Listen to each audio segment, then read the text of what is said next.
algo, Claro, sí, si todos decime. pueden desactivar los micrófonos mientras vos hablas. Sí, mute all. Mira, voy a hacer mute Sí. all. Yo los muteé a todos. Ahí, como me decía Dieguito, usando el atributo del profe nuestro que dice silence, please, ¿no? Pero siéntanse libres de desmutearse. Para los que no manejan la plataforma, si están en la compu y van con el cursor abajo, tienen un iconito que dice chat, ahí pueden escribir, y si no, simplemente se desmutean y preguntan, comentan, que sea bien abierto. Entonces, les decía que de las pocas cosas que aprendimos, tenía que ver con arrancar más puntuales que en el formato presencial. Así que vamos a compartir la pantalla en un segundo y ya estamos. Touchscreen. Estamos, muy bien. Ahí estamos. Bueno, buenísimo. Yo lo tengo a Morris ahí que se está poniendo una media, me parece, algo así. Se escucha bien, ¿no? Morris, Flor, buenísimo. Excelente. Bueno, chicos, entonces, esta es una iniciativa de varios corredores que quisimos hacer un encuentro virtual, como para compartir historias de, llamadas de cuarentena, ¿no? Voy a arrancar yo con lo que es Crónicas Polares, pero lunes, miércoles y viernes a las 19 horas, con este mismo link, va a haber distintas charlas, distintas carreras, siempre tratando de darle un enfoque no solo para corredores, sino para el público en general, digamos. No buscamos que sea algo bien técnico, ni mucho menos, sino poder compartir las pasiones que tenemos, ¿no? Y me gustaría arrancar con esta frase. Gebre Selassie es un atleta etíope, dueño de 27 medallas, y dice así, ¿no? Ninguna carrera empieza en la línea de largada. Y la realidad es que cuando empezamos a soñar lo que nos gustaría hacer, hasta que lo concretamos pasa un montón de tiempo. Y en ese montón de tiempo, mucho de lo que ponemos es energía, nos reservamos muchas horas del día para hacer lo que nos gusta, planificamos, sacrificamos algunas cosas, para después hacer un poco esto, ¿no? Concretar algunos sueños. Uno de mis sueños grandes siempre fue visitar la Antártida. Sé que es un sueño que comparto con muchos de los que están acá. No me pregunten por qué, pero siempre me pareció como un territorio muy mágico, a pesar de que no conocía demasiado, ¿no? No tenía mucha idea de qué se trataba, este, de qué era la Antártida, ¿no? Pero la realidad es que en un momento me di cuenta que los años pasan rápido y que si no nos decidimos hacer las cosas que nos gustan, es probable que no las hagamos nunca. Y en el 2017 se dio toda una conjunción de temas para poder ir a la Antártida y hacer lo que más me gusta, que es correr. Entonces empecé a averiguar acerca de este continente. Es un continente que mide más o menos como Estados Unidos en verano y Estados Unidos y medio en invierno, porque todo esto que lo rodea son barreras de hielo que lo que hacen es agrandar el territorio. Tiene muchas características súper interesantes, una de las cuales es que es el continente más despoblado del planeta, pero por otro lado es un continente que no pertenece a nadie. Es un territorio que está amparado por algo que se llama el Tratado del Antártico. Son 12 naciones que lo firmaron, entre ellas Argentina, que estipula que los temas de soberanía los vamos a hablar más adelante. Y lo que sí especifica es que en la Antártida no hay explotación de recursos naturales, no hay uso de armas, es un territorio virgen, por lo cual la ida y la vuelta tienen controles higiénicos muy, muy importantes, y se trata de preservar este territorio, digamos, de la mejor manera posible. A donde hicimos la carrera es este lugarcito que se llama Union Glacier, que es una base que, si se fijan, por ejemplo, para que sea una idea, Marambio está acá arriba, ¿sí? Esto está como 2.000 kilómetros al sur de Marambio, en lo que se llama la Antártida Profunda, lejos de las costas, por lo tanto acá no hay vida. Y no nos encontramos con ningún bicho, no hay ningún tipo ni de vida marina, ni de pingüinos, es un desierto. Es un desierto en donde se establece esta base, que es la única base civil en toda la Antártida. Para llegar hasta ahí hay un vuelo desde Punta Arenas, que tiene todas unas características más que interesantes que les voy a contar. Esta es una foto un poquito más cercana. La Antártida tiene cadenas montañosas, esta se llama Ellsworth, y está el Monte Vinson. El Monte Vinson es uno de los más altos digamos, de la Antártida, y una de las 7 cumbres más interesantes para los aventureros. Y Union Glacier lo que tiene es que tiene un emplazamiento. Acá se ha construido una pista de aterrizaje. La pista es de hielo azul, le dicen, pues es una pista que no se pisa, sino que se hace naturalmente con los vientos de la zona, ¿no?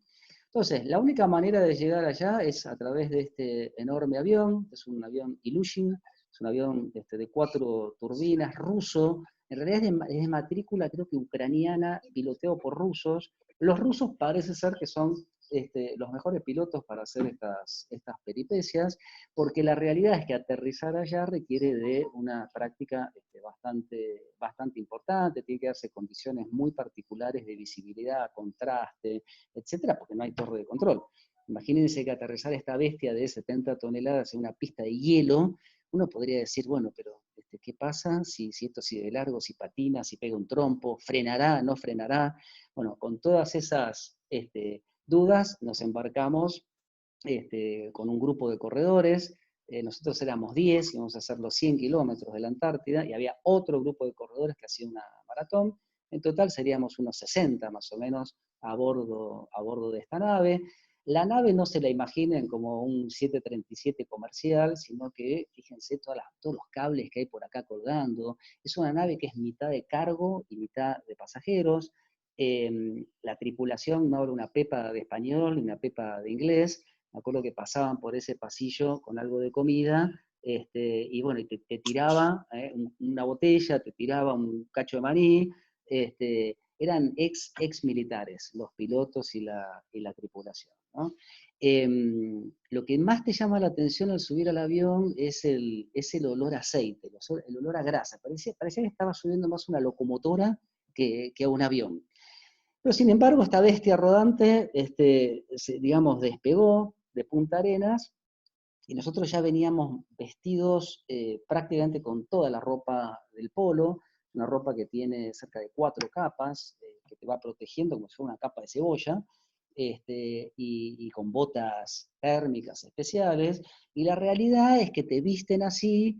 Ellos dicen, apenas bajás, hace un frío tremendo, pero en realidad es como un tema de seguridad, porque si el avión tiene algún desperfecto y tiene que aterrizar de forma media brusca, no hay manera de vestirse, ¿no? en ese ambiente, ¿no?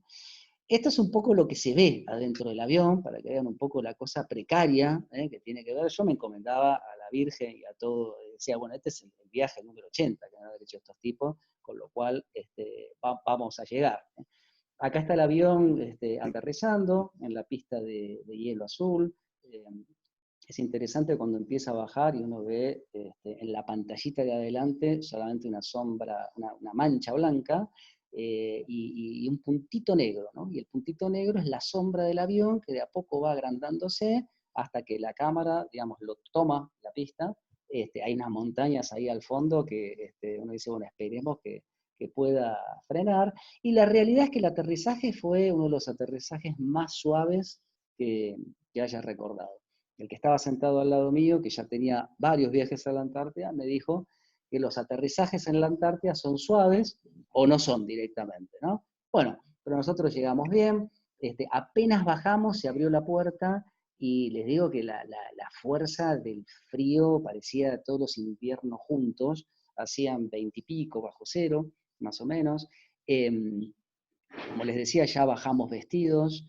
La ropa abriga súper bien, salvo los lugares en los que tenés expuesta la piel. Ahí sí, ahí la verdad que se siente muchísimo. No llegás a acostumbrarte a eso. Abajo de 20 ya, digamos, no hay manera de sostenerlo. Entonces, por ahí te pones un puff o te cubrís, dejás solo la nariz a la vista. Caminar además por esa pista de hielo, es como caminar ¿vieron la pista de patinaje sobre hielo? Que es muy patinosa.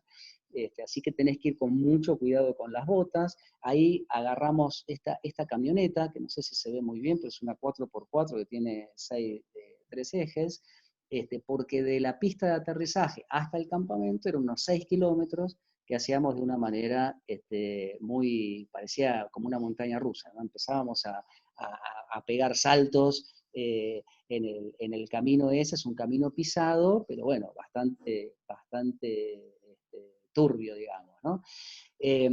Al llegar al campamento nos dieron toda una serie de indicaciones acerca de el santuario que representa la Antártida, ¿no? Entonces, algunas restricciones. No podíamos alejarnos solos y siempre de a dos y avisando hacia dónde íbamos y la hora en que volvíamos. Teníamos que dejarlo registrado. Todos los desperdicios vuelven al continente. Y cuando digo todos, son todos. Vas al baño y todo lo que hagas vuelve en un tanque especial. No hay nada que quede, digamos, ahí, porque la realidad es que, digamos, hace tanto frío que no hay bacterias, no hay microbios, no hay nada que descomponga la materia orgánica, con lo cual cualquier desecho quedaría ahí por cientos de años, ¿no? Entonces, mucho cuidado con eso. Antes de entrar al comedor, lavarse bien las manos para evitar la contaminación cruzada, con alcohol en gel. De hecho, había gente que te vigilaba especialmente que te lavaran las manos, porque hay uno de los riesgos, increíblemente está en un glaciar, por lo tanto es hielo, por lo tanto se supone que es agua en estado sólido. Sin embargo, lo más escaso en la Antártida es el agua líquida, porque derretir nieve consume mucha energía y contamina. Entonces el agua se guarda para eventos muy particulares, uno de los cuales, se los cuento después, es la ducha post carrera, que fue todo un evento, ducharse en la Antártida, pero el agua líquida está reservado obviamente para beberla y para contadas ocasiones. No hay agua corriente, se congelaría en los caños, y entonces todo el tema del cuidado a la hora de comer es importante. Todo este campamento, ustedes ven acá atrás, ahora vamos a ver unas fotos de los domos, no son carpas, son domos. Un domo es como una especie de carpa inflada, entras parado. Todo este campamento está asentado en un glaciar. Y para los que no conocen, un glaciar hay que pensarlo como un río en movimiento, pero un río congelado. Es un río que se congeló, que tiene una pendiente, por lo tanto se mueve, y este se movía a cerca de 20 metros por año, y esos movimientos lo que hacen es producir fracturas en el terreno. De hecho, nos mostraron, por temas de seguridad, muchos videos y filmaciones de a veces máquinas pesadísimas, topadoras, que caen en una grieta. Entonces, todo el campamento está cercado. Antes de instalarse ahí, en ese lugar preciso, lo que hacen es tomar fotos satelitales y determinan cuál es la posición exacta, donde tiene que estar, dónde están las líneas de fractura, y van marcando las zonas de peligro. De hecho, el circuito lo armaron alrededor de la base, era un circuito de 10 kilómetros, teníamos que dar 10 vueltas, completar 100 kilómetros, en zonas que estaban especialmente ya pisadas y aseguradas que no hubiera grietas. El campamento en sí mismo alberga, yo creo que unas 200 y pico de personas, contando también la gente de mantenimiento, operaciones, la cocina.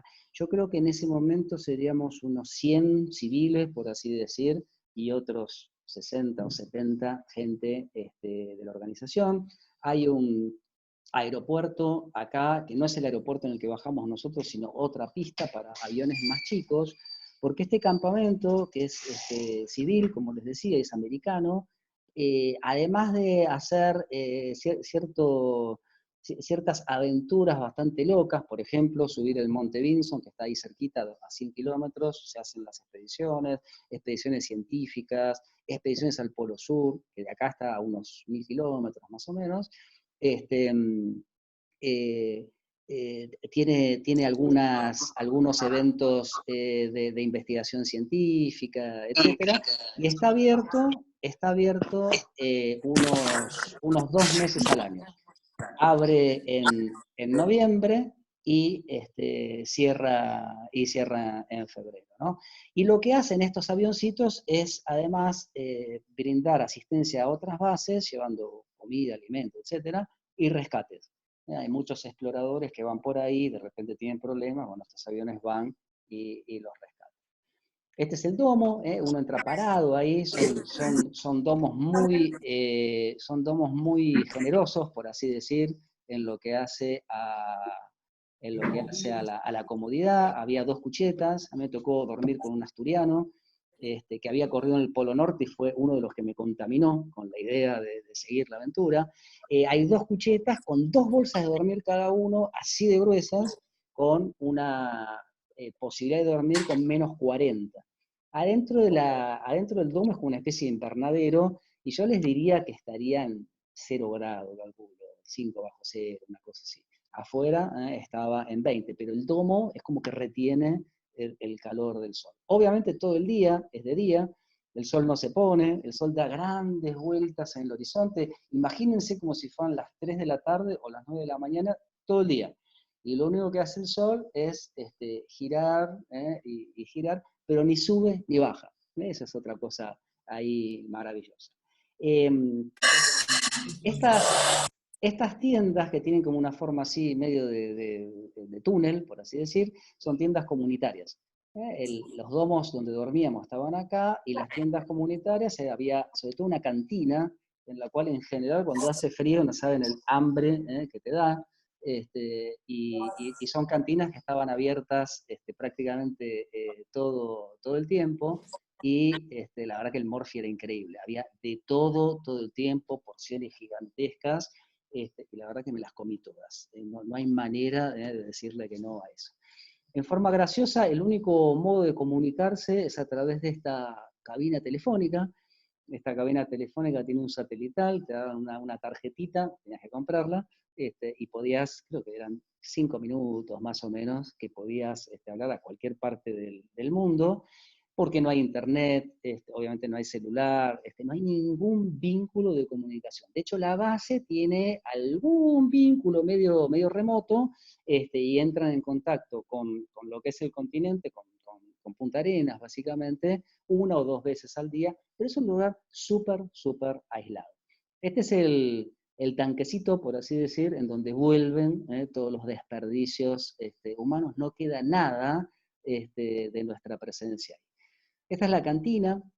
Ahí les diría que pasábamos gran parte del tiempo, era un lugar lindísimo para siempre tomar bebidas calientes, para charlar. Yo ahí me encontré con gente de, la verdad, que todos los países del mundo, eh, gente de la carrera, de las carreras, que eran de muchísimos países, pero además exploradores. Había 4 ingleses que venían del Polo Sur de hacer la expedición en trineo. Estoy hablando de caminar 1000 kilómetros con un trineo de 130 kilos en las espaldas, parando, armando la carpa, avanzando a cerca de 30 kilómetros por día.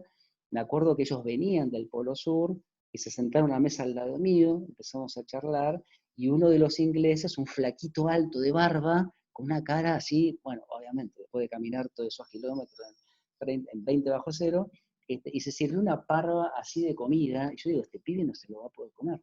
Bueno, en 5 minutos ya se estaba reponiendo, ¿no? Estaba buscando otro plato más de comida.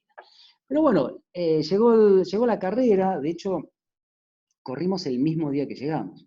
De Punta Arenas habremos salido creo que 10 de la mañana, fue un vuelo de 4 horas, hemos llegado 2, 3 de la tarde, nos acomodamos, etcétera, y a las 9 de la noche, entre comillas, largó la carrera. Esto es 9 de la noche, éramos 10 corredores, la nota de color es que este es un chino, maratonista ciego, y corría con esta chica que era el Lazarillo.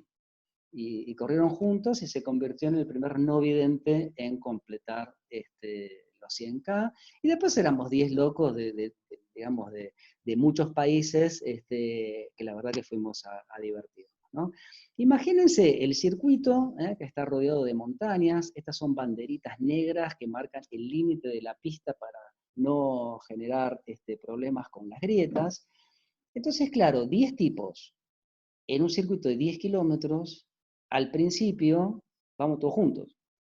Y por ahí uno salió un poco más rápido y venía a bajar tiempos. 100 kilómetros es una distancia importante, digamos, ¿no? Hay que correr 100 kilómetros. Es una carrera de paciencia, es una carrera que hay que pensarla mucho, regular las energías, no pasarse de rosca. Y bueno, un par salieron muy rápido, entre ellos el asturiano, mi compañero de carpa, y el resto salimos como a probar. Mi duda siempre, chicos, fue cómo hacer para bancarme 20 bajo cero tanto tiempo. Una carrera de 100K yo le estimaba 20 horas más o menos. ¿Cómo iba a ser para estar 20 horas cagándome de frío?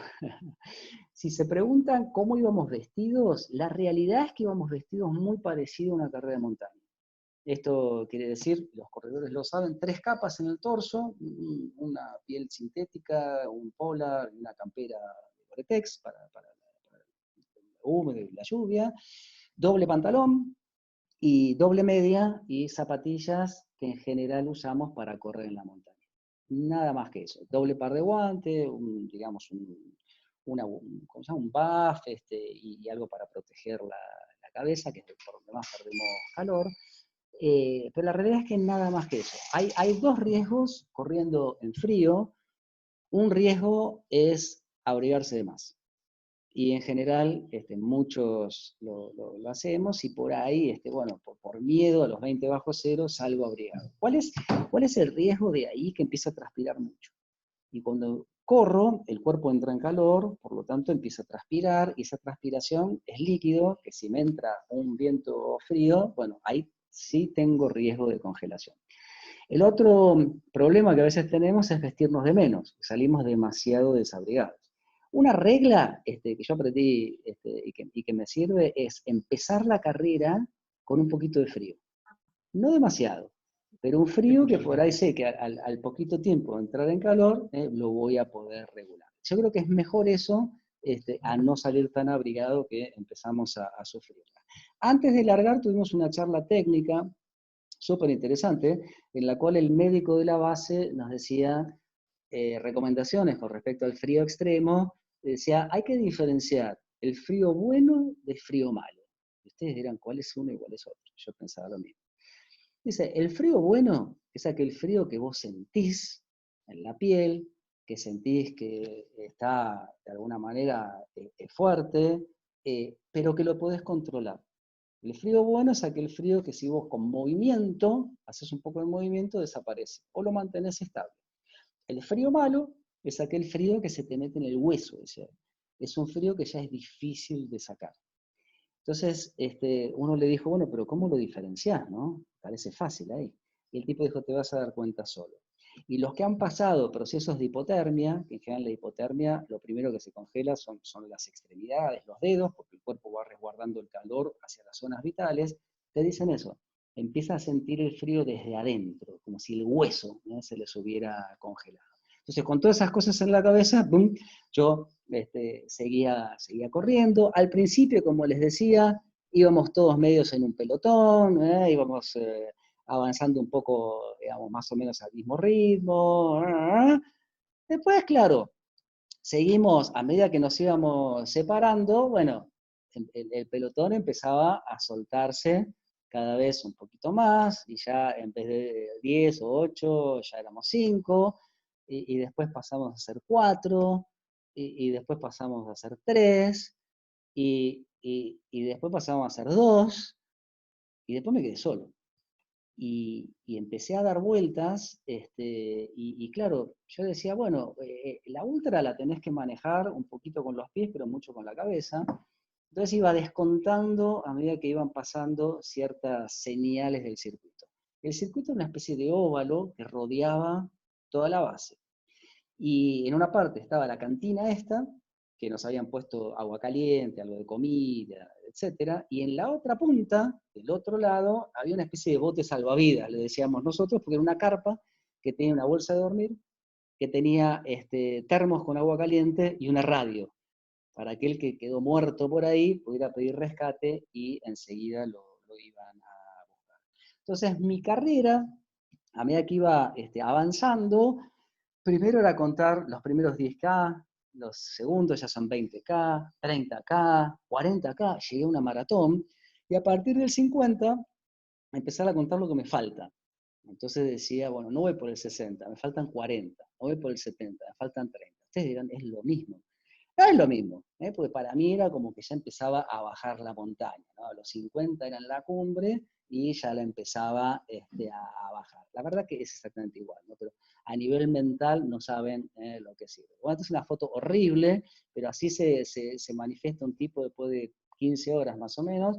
Cuando entraba en la cantina, me alimentaba. El tema del alimento es muy importante en la ultra porque gastamos muchísima energía, y sobre todo en la Antártida, que es un desierto, esto no les dije, pero es el continente que menos precipitación tiene, es una zona desértica seca. De hecho, ¿saben que ustedes no pueden hacer una bola de nieve en la Antártida? Porque si agarran los pedazos de nieve, no se pegan. Es como si quisieran hacer una bola de nieve con la arena, digamos, la arena seca de la playa, no pueden. Y pasa lo mismo. Ahora, ¿qué quiere decir que es tan seco? Quiere decir que nos vamos a deshidratar y no nos vamos a dar cuenta. Y eso es un poco lo que me pasaba, porque en la vuelta, en el kilómetro 80 aproximadamente, yo sentí como que me iba pinchando. Y por ahí los ultras que están por acá, cuando hacen carreras largas, saben que a veces empezamos a sentir como que se nos baja la, no sé si, como si fuéramos un neumático y nos baja la presión, ¿no? Y empieza, como que algo se empieza a pinchar. Y la realidad es que, bueno, tu mente empieza a vagar por lugares que no quisieras estar, el cuerpo no responde, y ahí me di cuenta, kilómetro 70, más o menos 80, es que me estaba como deshidratando mal y estaba perdiendo sales. Entonces entré en la tienda y por suerte tenía, me di cuenta que era eso, y empecé a recargar con sales de rehidratación, que tienen sales minerales, etcétera, y eso increíblemente es como algo que te levanta muchísimo y me dio energía como para seguir. Todo el tiempo estábamos siendo observados por gente de la base, con los prismáticos o con las motos de nieve. Ellos pasaban en contra del sentido en el que nosotros íbamos, nos hacían así con el dedo para asegurarnos que iba todo bien. La seguridad les diría que estaba garantizada, no era un tema, vamos a decir, épico, ni mucho menos de mucho riesgo, porque la realidad es que lo peor que te podía pasar era quedarte en algún lado y no iba a pasar mucho tiempo hasta que alguien se diera cuenta de la situación y te pudiera rescatar.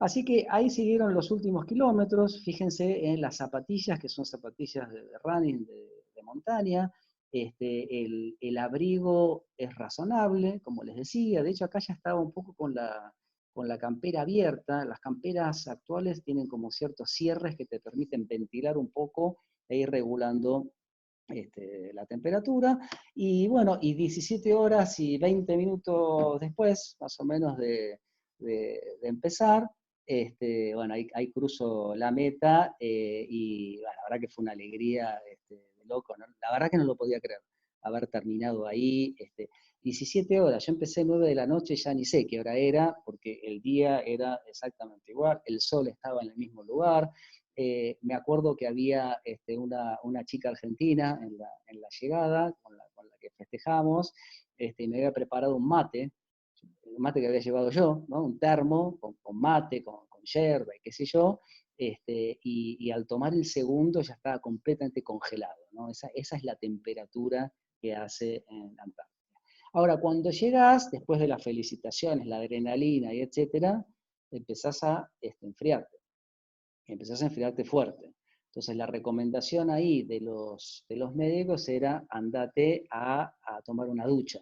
Y esta es la parte graciosa porque vos llegás a este container efectivamente tiene una ducha como las que conocemos, con un pequeño cubículo, y ahora les dije, pero el agua es escasa. Entonces los tipos lo que hacen es, te dan un tacho de, creo que eran 10 litros de agua hirviendo, te la ponen al lado de la ducha, vos metés la manguera, activás una especie de bomba, que lo que hace es chupar esa agua hirviendo, y esa agua hirviendo te cae, te cae en la piel. Imagínense que el golpe es fuerte, ¿eh? Entonces, la única manera de regular esa temperatura, porque agua fría no hay, ¿cómo es? Le tiran un cacho de hielo. Y entonces vos vas agarrando el hielo ahí, ¡boom!, la tirás en el tacho de 10 litros y más o menos la vas regulando hasta que finalmente te das la mejor ducha de tu vida. Es una maravilla. Eh, Acá hay algunas fotos bueno, de lo que fue la clasificación y demás. Y eso me deja un poco en las puertas de lo otro que les quiero contar, que es el Polo Norte. Una vez que terminé en la Antártida, la verdad que me quedé muy loco diciendo, bueno, ¿y ahora qué? ¿No? ¿Qué puede ser, digamos, qué otra aventura? Y el organizador de la Antártida organiza también esta maratón. De hecho, el asturiano lo había hecho, me había llenado la cabeza con estas ideas de ir a correr ahí, me había dado maravillas. Y un año después, en abril del 18, me voy para allá. El Polo Norte, al contrario de la Antártida, no es un continente. Esto es geografía de quinto. Yo me había olvidado de todo, ¿no? La verdad, me había olvidado absolutamente, pero es interesante repasar las diferencias. La Antártida es un continente. Esto quiere decir que es un cacho de hielo apoyado en tierra, en la tierra. El Polo Norte es una serie de témpanos fusionados. Es un gigantesco témpano que mide solo 2 metros de espesor y flota sobre el océano Ártico. El océano Ártico en esa altura tiene 2000 y pico de metros de profundidad. O sea, el Polo Norte es un cacho de hielo de solo 2 metros y un tamaño enorme, flotando a la deriva. Entonces lo que hace es apoyarse el océano Ártico y la deriva de las mareas y los vientos de la superficie lo que hacen es fracturarlo. Y entonces se va rompiendo, se va sumando, se va subiendo, etc. Es una cosa viva, ¿eh? No hay que imaginarla como algo estático. Es todo un témpano que está en movimiento. Es húmedo. La nieve que hay ahí es salada porque es fruto del mar. En la Antártida es nieve dulce, por así decirlo, ¿no? Otra curiosidad es que en el Polo Norte hay osos polares y no hay pingüinos. Y en la Antártida hay pingüinos y no hay osos polares. Eso no lo sabían, ¿no? Eso se lo pueden llevar. Esa es de la sección a que no lo sabía, ¿no? Tampoco pertenece a ningún país. Y bueno, y se organizan estas carreras bastante locas. El viaje consistió en llegar a Noruega, un país que no conocía, me pareció fantástico, y desde ahí volar a estas islas que se llaman Svalbard, la ciudad capital es Longyearbyen, y Svalbard me pasó lo siguiente, me pasó que la carrera, no me acuerdo, pero estaba, supongamos, pautada para el 18 de abril. Y yo llegué con todo el tiempo necesario para hacer escala en Longyearbyen, quedarme 2 días, y al tercer día tomarme un avión e ir al Polo Norte, que ahora les cuento de qué se trata. El tema es que se postergó la carrera una semana. El vuelo se postergó una semana, desde Longyearbyen. Entonces me quedé una semana en estas islas diciendo, ¿qué voy a hacer acá una semana? Y lo que descubrí fue que es una especie de parque de diversiones congelado, que es maravilloso, lejísimos, pero el que tenga la oportunidad de ir, y el que le gusta hacer estas pavadas desde allá, les diría que es algo maravilloso. Entonces, el vuelo es desde Oslo hasta Longyearbyen, son 1500 kilómetros más o menos. A medida que va llegando empezás a ver los témpanos que flotan en la superficie. Para que se den una idea, Svalbard, estas islas, son el archipiélago, la población estable más al norte del planeta. No hay población estable más al norte de este punto. Y es una maravilla. Hay, bueno, témpanos de hielo azul, toda la isla es una cadena montañosa que está recontra nevada, hay 3000 osos polares y 2000 habitantes, ¿no? O sea que si hubiera una elección ganan los osos polares si pudieran votar. Tenés que ir armado si querés salir del pueblo, porque la verdad que aparecen osos polares, y de hecho vos llegás al hotel y tenés toda una serie de folletos en el que te dicen todas las aventuras que podés hacer, y yo me hice un montón que ahora les voy a contar, y hay un folleto que dice qué hacer si aparece un oso polar. Entonces les voy a dar la advice, el consejo, por si alguna vez se cruzan con un oso polar. Lo primero que tienen que hacer, primero no pueden salir si no están armados, ¿sí? Lo primero que tienen que hacer si aparece un oso es levantarse lo más posible, subir los brazos, agitarlos, con un poco de suerte el oso dice, este tipo es un poco más grande que yo, me voy. Puede ser que no suceda eso. La segunda cosa es, si tienen una bengala, arrojarla, porque parece ser que los bichos se asustan con las bengalas. Pero supongamos que no tienen la bengala, lo tercero que tienen que hacer es disparar al aire, y si el oso sigue con hambre, lo último que tienen que hacer es dispararle al oso, y yo les recomiendo que no lo hagan, porque es mejor que pase cualquier otra cosa, salvo matar un oso. Estos noruegos son muy cuidadosos con el ambiente, y de hecho cuando yo estuve me habían contado de un ruso que había matado un oso en defensa propia desde ya. Bueno, tuvo un juicio, digamos, tuvo un lío enorme, porque son obviamente especies que están protegidas, ¿no?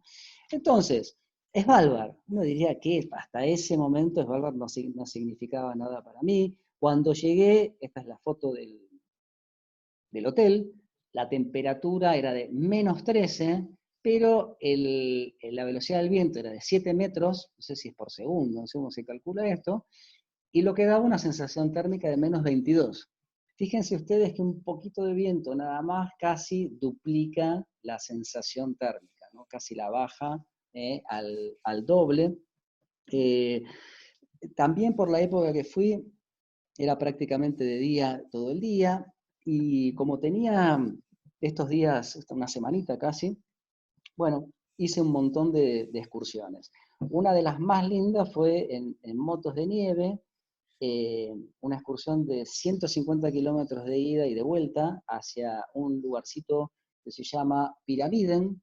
Pyramiden es un pueblo soviético abandonado, que fue una mina de carbón. De hecho, Svalbard, el origen que tiene fue la extracción de carbón. Parece que el carbón de ahí es de alta calidad, y hay muchas empresas de minería hoy día. Y hace muchos años, con otra tecnología, los soviéticos agarraron un pueblo entero con un cerro que se llama Pirámide, y fundaron un pueblo que se llama Pyramiden.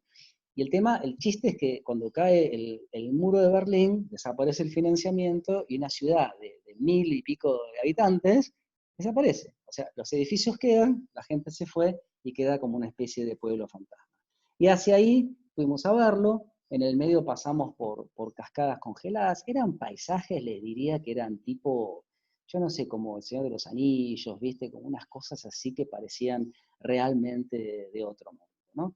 Esta es la entrada al pueblo, después de unas cuantas horas de agarrar la moto de nieve. Nunca había manejado una moto de nieve, y les aseguro que van rapidísimo esas bestias. Mi temor, porque los noruegos te dicen subite y andá, y así se acelera y no se frena, porque frena la nieve nada más, ¿no? Y íbamos en fila india, y mi temor, no sé si alguno anduvo en moto de nieve, estas van a 60, 70, 80 kilómetros, veníamos, era doblar. Para mí me daba la sensación de que iba a volcar. Yo creo que es medio imposible volcar en una moto de nieve, pero igual el único temor era ese. Pero son bastante estables. Acá tienen la única estatua de Lenin, por lo que nos dicen, la única estatua de Lenin vigente todavía en el mundo. En el año 89, 90, queda el muro de Berlín y desaparece, y están las escuelas, están los gimnasios, están los edificios, están los hoteles, etc. Acá estamos con el guía, que era un danés, que, como les decía, hay que salir armados. No lo usó nunca el rifle, por suerte, pero es condición esencial para aventurarse fuera de Longyearbyen. Y acá fue un premio lindísimo, porque estas huellas son huellas de oso. De hecho, son huellas de unos sesnos. A la distancia, yo confieso que no lo vi, estaba como, yo no sé calcular la distancia, pero 1 kilómetro fácil. El guía para las motos de nieve, se baja, apaga la moto, dice yo, dice, ¿ah? Y da binoculares, y había, no les miento, una mancha amarilla chiquitita en el horizonte, y con los binoculares se veía que era una osa y 2 osesnos, que estaban subiendo una pequeña ladera. Y después con cuidado nos acercamos, y estaban las huellas de los osesnos y de la madre. Lo curioso es que la madre protege a los osesnos. ¿Saben de quién? ¿Saben cuál es el depredador más importante de un osesno? El oso macho. El padre se come las crías. Y entonces la madre se lo lleva a unas cuevas arriba en la montaña, más inaccesibles. Esto es parte del paisaje. Hubo momentos de muchísimo frío, de viento, pero era tremendamente inhóspito y tremendamente bello el lugar. Finalmente hicimos el viaje de Longyearbyen hasta Barneo. Barneo es el campamento ruso digamos, en donde tiene lugar la carrera esta eran de 42K. Barneo es un emplazamiento que se hace todos los años y funciona 20 días al año, nada más. Y la construcción de ese campamento, piensen ustedes que esto, como les decía, es un témpano en movimiento. Son rusos que analizan mediante imágenes satelitales estos témpanos, tienen cierta habilidad para detectar. Muy cerca del Polo Norte, el Polo Norte es donde termina el planeta, o sea, no hay manera de ir más al norte, y en algún lugar cercano analizan fotos y lo que hacen es ubicar un emplazamiento. Entonces envían digamos, un avión con paracaidistas, son cerca de 6 a 8 paracaidistas, que se tiran junto con equipo pesado en ese lugar. En 24 horas arman las tiendas, el campamento, pisan la nieve y arman la pista de aterrizaje. Y una vez que lo habilitan, empiezan a ir los vuelos técnicos, lo llaman, ¿no? Construir esa base en el medio de la nada, bueno, es una locura, digamos, ¿no? Es una locura que pueden hacer solamente los rusos. Cuando subimos al Antonov, el Antonov es un avión más chico que el Ilyushin que les mostré en lo de la Antártida, sucedió algo muy, muy increíble, que lo tengo grabado y les voy a dar el contexto. Subimos todos los corredores, había periodistas, etcétera, y se ocuparon todos los asientos del avión. Habría 30 y pico, 40 asientos. Y había gente que estaba parada. Entonces, esto es lo que pasó.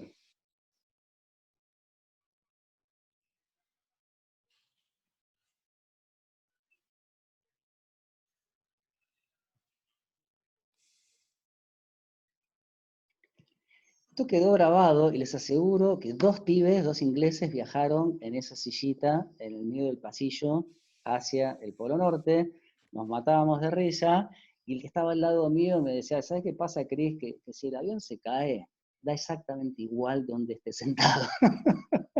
Pero los tipos viajaron ahí. Bueno, el avión aterriza, es una pista cortísima de 800 metros, apenas tiene tiempo de tocar la pista con las ruedas, clavar los frenos, y bueno, pero como les decía, los rusos tienen extrema habilidad para aterrizar estas bestias. Estas vienen con carga, vienen con pasajeros. El copiloto hablaba español, así que me quedé un rato ahí hablando con él. El campamento se llama Barneo, opera desde hace unos 20 años aproximadamente. El año pasado no pudieron hacerlo por un problema político que hubo, pero en general todos los años lo hacen. Esto, drift en inglés quiere decir deriva. ¿Y qué quiere decir esto? Fíjense, acá están todos los años, 18, 17, 16, 15, 14, ¿no? Y acá están las fechas. Vamos a ver cualquiera. Vamos a ver el 2014, el celestito. No, justo no, vamos a ver el rojo. 2017. El 2017, el 26 de marzo, la base estaba acá. Y a lo largo de toda la temporada, que duró 20 días, terminó el 20 de abril, casi un mes después, acá. Se movió, quiere decir, aproximadamente todo este rango, cada grado, 89, este es el 90, este es el fin del mundo, del 89 al 90, acá hay cerca de 100 kilómetros. O sea, la base en 20 días se movió 100 kilómetros. ¿Por qué? Bueno, porque está flotando en el medio del mar. Están todo el día las topadoras operando, pisando la pista, arreglando lo que tengan que arreglar. Los rusos son muy salvajes, digamos, ¿no?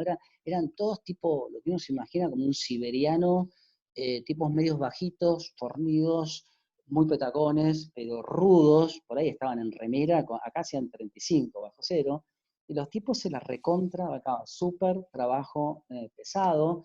Este es un GPS que marca las coordenadas, que a veces son difíciles de ver. El 8933 implica que estamos solo a 60 minutos de latitud de lo que es el Polo Norte, o sea, muy cerquita de lo que es el Polo Norte geográfico, que después de la carrera fuimos a ver. Dormíamos en estas tiendas son para cerca de 10 personas aproximadamente, tienen un ventilador adentro que funciona con combustible y está todo el tiempo tirando aire caliente. Dentro de la tienda harían 10 grados bajo cero más o menos, afuera 30 y pico. Era relativamente agradable. La bolsa de dormir la proveían ellos, eran bolsas que protegían bastante bien del frío. La comida, contrariamente a lo que era la base americana, no era muy buena. La comida rusa era media escasa, todos llevamos algo de alimento adicional, había almuerzo, merienda, desayuno, almuerzo, merienda y cena, y en entornos tan fríos a veces necesitas como un refuerzo. Así que todos teníamos algo para morfar y suplir. Y bueno, llegó el momento de la carrera, ahí todos estábamos, bueno, súper abrigados. Yo sentí bastante más frío que en la Antártida, tal vez porque también el frío es húmedo acá, allá era seco. Tengo el recuerdo que era bastante más fuerte. También todo el día es de día, en abril, con lo cual el sol siempre brilló. El terreno era parecido a lo que es una playa, con arena seca. En algunos tramos te hundías hasta el tobillo, en otros era un poquito más firme. Pasábamos por la pista de aterrizaje una vez, con lo cual ese terreno era bastante firme, y de a poquito se fueron armando las huellas. Este circuito tenía 4 kilómetros alrededor de la base, también cuidando las grietas y cuidando los osos. De hecho había gente armada, viendo que ninguno se acerque, no vimos ninguno. Y entonces eran 10 vueltas aprox de 4 kilómetros hasta completar todo el recorrido. La primera vuelta fue como para reconocer el terreno, luego se fueron armando las huellas, yo me fui alimentando, llevaba, fue gracioso porque llevaba dentro de la campera, en una de las vueltas agarré una lata de coca. La Coca-Cola con azúcar te levanta muchísimo, ¿no?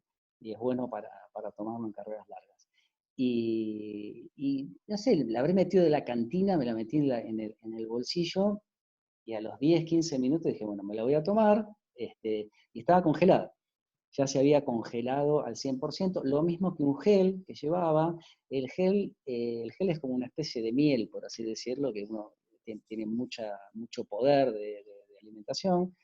Eh, y el gel, si vos lo querés llevar ahí afuera, tenés que meterlo entre la palma de tu mano y el guante, para que conserve el calor, si no queda como una especie de chicle incomible. Y la verdad, que ustedes verán 10 vueltas de 4 kilómetros pasando por esto. Esto que se ve que sobresale son témpanos.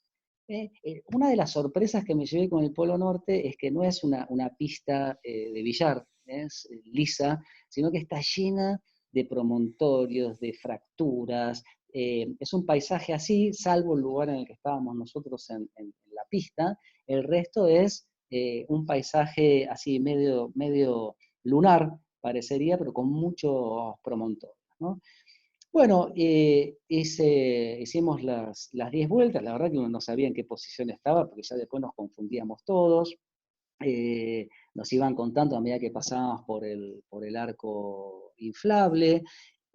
La verdad que en todo momento me sentí bien. Creo que tardé 6 horas y pico, más o menos, con algunas subidas y bajadas, pero disfrutando bien cada vuelta, yendo suave, tranqui, sobre todo porque te comían mucho las piernas esta nieve blanda.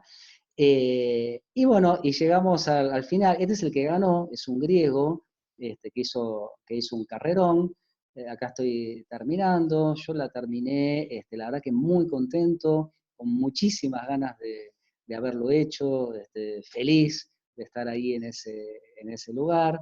Eh, y en ese momento nos cambiaba, de hecho ningún médico nos dijo nada del frío bueno, el frío malo, no había duchas, con lo cual había que cambiarse y prepararse porque después de la carrera que terminábamos todos, tomamos este helicóptero y nos fuimos al Polo Norte geográfico, un vuelo de 50 kilómetros, que fue muy loco porque el helicóptero desciende en un lugar aproximado, el piloto baja con un GPS y va buscando a pata el lugar exacto es el Polo Norte. Para que se dé una idea, el lugar exacto del Polo Norte y cuando digo exacto es los 90 norte, o sea, el lugar en que confluyen todos los usos horarios, esa punta del planeta, debe medir unos 10 metros cuadrados. Es un lugar chiquito. Y una vez que lo localiza, bueno, clava una bandera, hacemos una ceremonia, etcétera, etcétera. Pero lo curioso es que ese lugar es el Polo Norte geográfico solamente por un par de horas. Porque como es un témpano que va y viene, se mueve todo el tiempo. ¿Qué pasa con la brújula en el Polo Norte geográfico? Se preguntarán ustedes, ¿enloqueció? No, la verdad que no, porque el Polo Norte geográfico es una cosa y el Polo Norte magnético es otra. El Polo Norte magnético es donde apuntan todas las brújulas, no es acá, no es en el Polo Norte, es al norte de Canadá, y de hecho, curiosamente, se mueve todos los años 40 kilómetros más o menos, ¿no? Así que la brújula se mantuvo súper bien ahí. Si hacía frío, sí, hacía un montón de frío. La verdad que hacía más frío que en Barneo. Era igual porque era 50 kilómetros, yo sentía mucho más frío. Ahí nos cruzamos con un ruso que hizo en bicicleta todo el trayecto desde Barneo hasta el Polo Norte. Ir en bicicleta, les digo que es una tarea tremenda. Acá se lo ve liso el lugar, pero tiene que pasar por témpanos, subir témpanos de 1 o 2 metros, etc. Y en esta foto estamos todos dando la vuelta al mundo en esos 5 metros cuadrados. Este lugar es la punta norte del globo, es el lugar donde confluyen todos los usos horarios del planeta, por lo tanto son todas las horas del día al mismo tiempo. Alguno diría que es imposible llegar tarde acá. Claro que no, no puede llegar tarde porque llega siempre a horario, y damos la vuelta simbólicamente a todo el mundo. Ahora, cuando volvimos, que ya íbamos a tomar el avión de regreso, ¿qué ocurrió? Que la pista de aterrizaje se fracturó. Y esta fractura, como ven, estaba en la mitad de la pista, impedía cualquier aterrizaje o despegue de cualquier avión. Medio que nos preocupamos los corredores y dijimos, bueno, ¿qué va a pasar? Pedíamos explicaciones y nadie decía nada, los rusos no decían nada, pero medio que yo sentí como que se la tomaban medio tranqui, ¿no? O sea, para nosotros era medio un drama, sobre todo al principio de ver esto, nos vamos a quedar acá, nos vamos a comer entre todos, ¿viste? Una especie así de supervivencia de los Andes, y los rusos estaban más que tranquilos, ¿no? Entonces, ¿cómo solucionaron este problema? Bueno, hicieron un agujero acá, penetraron con una manguera, una bomba, y empezaron a llenar con agua del mar, piensen que a 2 metros ya está el océano, y a rellenar toda esta brecha. Una vez que se llenó de agua, eso obviamente que se congela, le pasaron la topadora nuevamente, y quedó la pista de aterrizaje perfectamente como debería estar. Y bueno, y acá para finalizar, estas son las 2 medallas más hermosas que tengo, que me dan el título de bipolar, por suerte, bipolar, que quiere seguir haciendo aventuras y locuras. Y por último, para terminar, decimos que en ninguna carrera termina en el arco de llegada, porque la realidad es que siempre queremos un poquitito más, siempre queremos un poco más de aventura, siempre queremos estirar un poquito todo. Así que bueno, gente, hasta acá por lo menos llegué. Me encantaría si hay preguntas, comentarios, no sé si alguien puso en el chat algo o quiere comentar. Para mí sería buenísimo. ¿Luis? Sí, Diego. Diego Frank, ¿cómo te va, Cris? ¿Qué decís? Bien, felicitaciones ante todo, siempre con ideas maravillosas, no solamente la carrera, sino hacer este tipo de cosas que siempre son fantásticas. En cualquier contexto que te veamos, empresarial o de esto, siempre nos sorprendes, así que gracias por la invitación, buenísimo. Cris, sorprendente todo lo que dijiste, la verdad que increíble, uno se trata, yo te seguíamos acá con mi mujer y la verdad que tratamos de imaginar estar ahí, impresionante. Me preguntaba mi mujer, ¿qué ropa tenías abajo? ¿Cómo era por capas? ¿Qué capas tenías abajo para correr? ¿cómo hacías? Digo, ¿cómo te preparabas en el antes, durante y después? Los que corrieron alguna vez una maratón saben que cuando corrieron en New York te vas sacando capas y vas tirando. Digo, acá era imposible. ¿Cómo hacías? Claro, mirá, acá corres más o menos como en montaña, quiero decir, ¿no? Usamos un capilén, ponerle una primer capa, que es un tejido sintético que te protege y, bueno, y absorbe la humedad del cuerpo. Arriba un polar, micropolar, no muy grueso, y arriba la campera de Gore-Tex. 3 capas. 2 pares de guantes, un guante inicial, digamos, digamos, yo tengo uno que lo que tiene es que le sacás los dedos, por así decirlo, ¿no? Entonces, para manipular te queda muy bien, después los tapás, y arriba un mitón o un cubreguante, que son esos guantes que no tienen dedos, por así decir, y te protegen mucho del frío. Abajo una calza especial para el frío, y un pantalón, vamos a decir, respirable, pero impermeable, 2 capas de medias, dos pares de medias, y las zapatillas de running. Y arriba, viste, un gorro y un buff para protegerte. La verdad que, como decía antes, la duda más grande era cómo haces para correr con 20 bajo cero tanto tiempo, ¿no? Y la realidad es que hay una sola manera, que es movete, no te quedes quieto.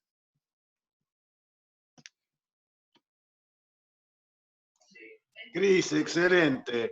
Gracias por compartirnoslo todo esto, ¿eh? Gracias, Muchas gracias. Obras. Muchísimas gracias, che. Muchas gracias. Juan también ahí, que puso algo. Buenísimo, 100% Gordea, dice el Galgo, otro loco. Acá veo un montón de compañeros que, la verdad que los insto a contar algunas de las cosas que han hecho, porque parece que es lindo no quedárselo, digamos, ¿no? Diego, físicamente, ¿cómo quedaste y cuánto tiempo te demandó la recuperación?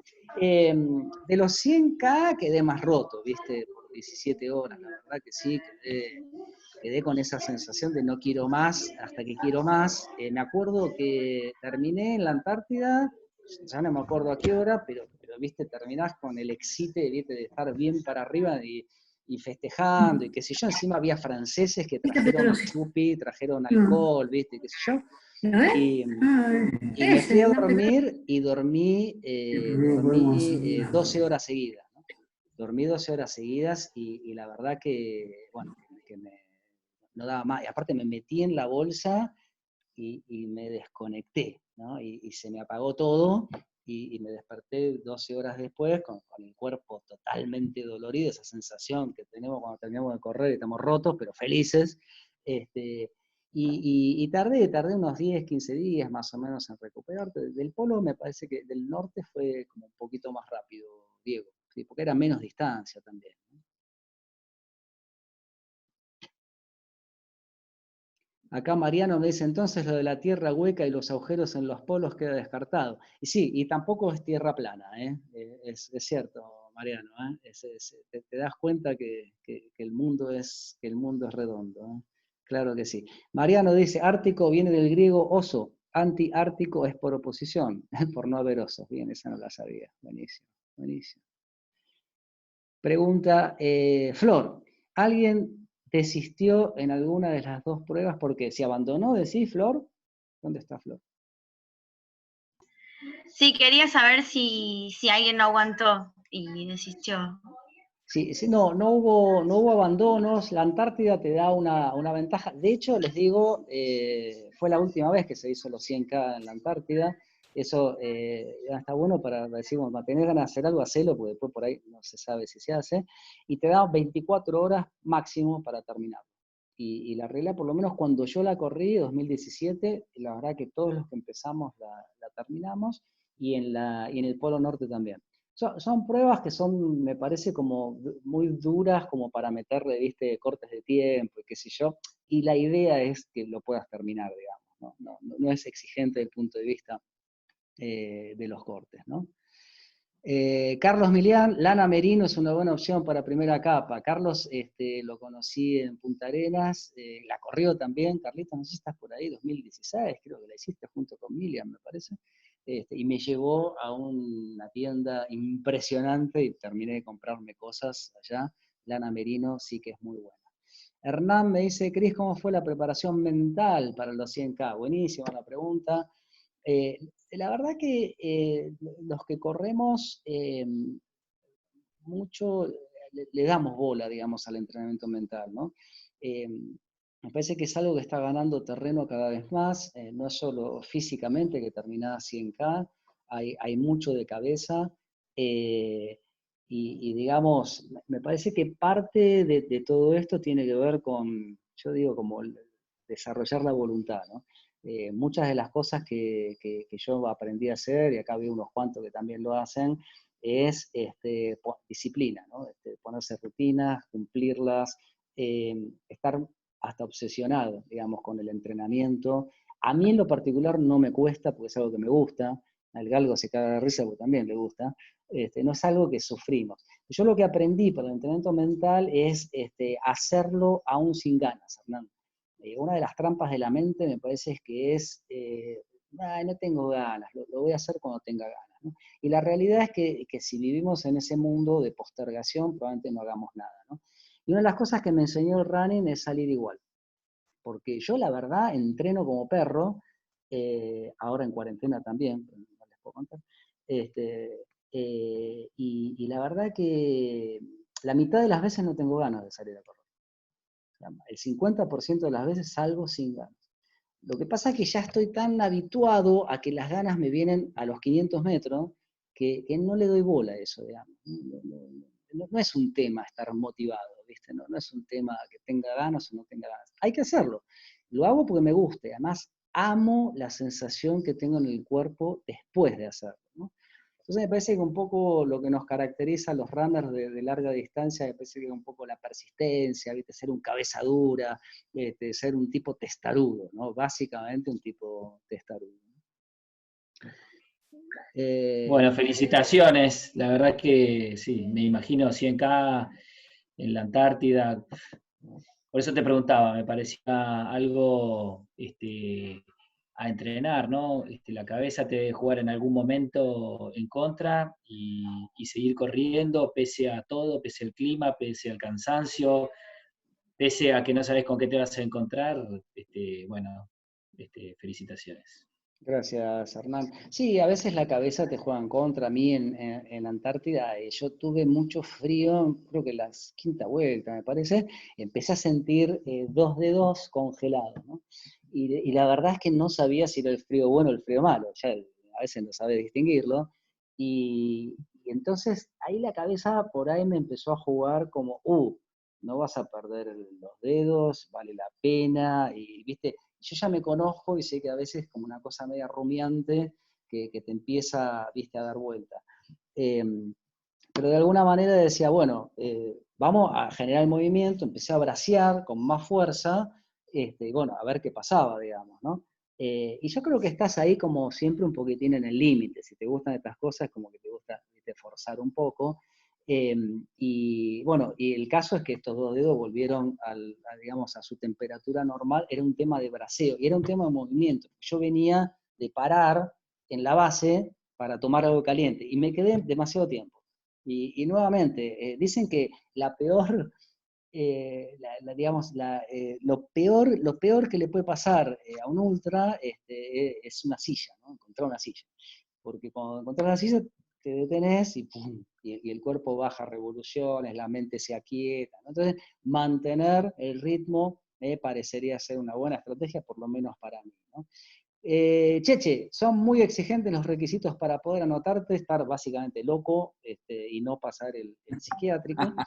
¿En qué se fijan para dejarte anotar? Trayectoria en ultra, sí, exacto. Tenés que pasar un poco tu antecedente deportivo, qué cosas hiciste antes, etc. Sí, como que no empiezas recién, digamos, ¿no? Pero la de los 100K, no sé porque ya no se hace más, pero te decían por lo menos tener un par de ultras ahí en tus papiros, digamos, ¿no? Hola, Cris. Oye, muchísimas gracias. Gracias, hola a todos. ¿Y sabes que me hiciste recordar esa ducha caliente? Ya creo que yo la había sacado de mi memoria, no, me hiciste emocionar nuevamente. Y es verdad, es esa ducha. Puede ser la mejor ducha que yo también haya tenido en mi vida. Fue realmente lindo. No sé por qué la había eliminado en mis memorias, pero gracias por recordarla. Gracias a ti. Milian, para los que llegan un poquito más tarde, Milian fue un referente para mí, junto con Carlos Milian, que también está acá escuchando. Fueron dos referentes míos que yo pude ubicar, porque ellos corrieron antes que yo en la Antártida, y me sirvieron de muchísimo los consejos y las cosas que me dijeron. Así que eso es otra cosa interesante, ¿no? Cómo podemos ir transmitiendo experiencias de unos a otros y entusiasmándonos con las aventuras, ¿no? Acá Carlos, que está más loco que yo, Carlos Milian, de Punta Arenas, te propongo llegar al Polo Sur con esquí de travesía. ¿Quién se anima? Sí, eso. De hecho, para los más locos hay una expedición que se llama la Expedición del Último Grado. Te llevan en avión hasta el 89 Sur, te dejan ahí junto con un guía, qué sé yo, y son 100 kilómetros de caminata. Pero Carlos, no sé si quiere hacer 1000 kilómetros de caminata, no lo estás aclarando, a ver si es el último grado o demás. Otros me dicen, puedes desarrollar el término sufritar, que me parece brillante. Sufritar es la combinación de sufrir y disfrutar, y que es algo que nos pasa a muchos de nosotros, a mí por lo menos, cuando corro, y yo creo que está en la conjunción, viste, de dos sensaciones muy antagónicas, que es el placer, el goce, y por otro lado el sufrimiento, ¿no? Cuando corremos, sobre todo distancias largas, nos pasa mucho de esto, nos preguntamos qué estamos haciendo acá, etcétera, etcétera, pero me da la impresión de que además del significado así más deportivo, es un significado, por lo menos para mí, más profundo, de que a veces el logro, o sea, la felicidad, digamos, es un proceso, ¿no? Y viene a partir de, digamos, de sacrificar algunas cuestiones, ¿no? Que nos da ese disfrute. Bueno, muy bien, Majo, mi primo, buenísimo. En los 100K, solo Flor me podía preguntar esto. ¿En los 100K te dio ganas de ir a hacer pis fuera de los sitios de campamento? La verdad que sí, pero no lo hice. Me porté súper bien, porque la verdad que te mataban. Si te veían haciendo pis en cualquier lado, además es medio bajón, digamos, porque hay mucha cosa así de cuestión social. Se te caía. No, tenías que esperar y dar 10 kilómetros, y bueno, y ahí en el campamento sí tenías un pañito, ¿viste? Y bueno, y ahí podías hacerlo. No, la verdad que ni se me hubiera ocurrido. ¿Alguna vez pensaste hacer Barclays Marathon? La verdad que no, eso sí me parece una locura, en serio. Hay un loco acá, le va a dar una charla pronto, que probablemente sí tenga ganas de hacerlo. Peto, ¿a vos se te ocurrió la Barclay o todavía no? Dice. Y de los que estamos acá, la verdad que no sé si hay alguno que se le anima, pero esas son... José Luis Gutiérrez, de Mar del Plata. Vos sí, ¿no es cierto? ¿Vos te le animás? No sea tímido. Más o menos, dice. Así que bueno, gente, no sé, si no hay más preguntas, la verdad que un gusto. El miércoles seguimos con Sofi. No sé si Sofi está o se fue, pero Sofi también nos va a contar un carrerón que hizo, que es la Ultra Trail de Mont Blanc. Son 160 kilómetros en Francia, en Italia, en Suiza, toda una vuelta al Mont Blanc. Y bueno, y el viernes Marce Perotti también va a dar una charla. Así que la verdad que va a ser un gusto volver a estar en contacto, chicos, con ustedes. Así que bueno, 8:10, si no hay más preguntas, nos despedimos. Les agradecemos a todos el tiempo, las ganas, la pasión, la energía, y bueno, buenos kilómetros. Gracias, Cris, muy bueno, ¿eh? Para todos, buenos kilómetros, cheche. Chau. Muy bueno, nene. Gracias. Hasta luego. Chao. Chao, hasta luego. Chao. Chao. Chao, Cris. Muy Chao, bueno. gente, gracias. Chao. Chau. Gracias. Chao. Gracias, Cris. A ustedes, chicos. Abrazo. Abrazo grande. Sí. Galguito, bestia humana, vos tenés que dar alguna, ¿eh? Qué capo sos, nene. Bien, muy bien. Muy bien.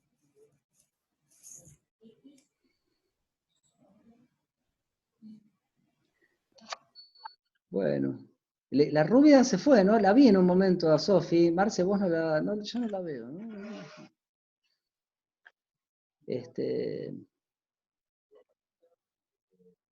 Así que...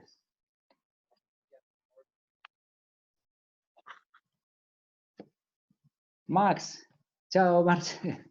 Buenísimo. El viernes estamos contigo, ¿eh?